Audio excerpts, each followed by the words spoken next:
Good evening. The MP for Sutton Coldfield has been reprimanded by the Prime Minister after verbally abusing police officers in Downing Street. Andrew Mitchell, who was recently promoted to Chief Whip by David Cameron, was angry at not being allowed to ride his bicycle through the main gates. Callum Watkinson reports. Andrew Mitchell on his bike is a regular sight in Downing Street, but on Wednesday night, police guarding the main gate refused to let him ride through it. According to the Sun newspaper, the millionaire minister swore repeatedly at the officers, saying they didn't know their place. "You don't run this government," he told them, and referred to them as plebs.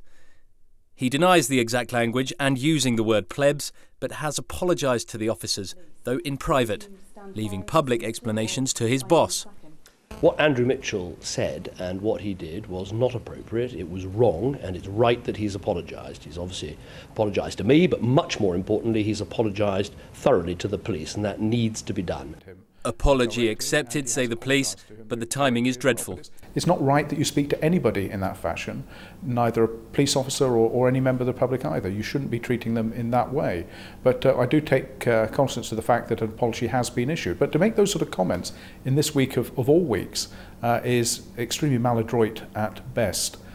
A golden opportunity for opponents, whose repeated charge is that the Cabinet is out of touch.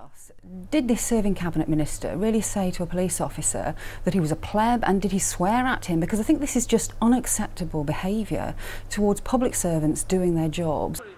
And the constituents we spoke to this afternoon were unimpressed. I just thought somebody in his position would have been able to sort of, express himself a little bit more differently, I think that kind of language isn't acceptable at all, really. I think you should probably have more respect for the police.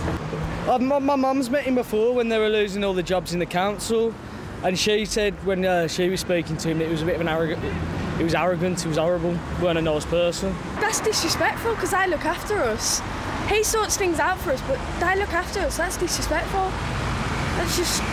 That ain't right. He won't be getting your vote next time? No. No way, no. Nobody at Andrew Mitchell's constituency office felt like sticking up for him this afternoon. There's no doubt that politically, and particularly in the light of the recent tragedy in Manchester, it's embarrassing for someone at the very heart of government to have been caught treating serving police officers with such disrespect.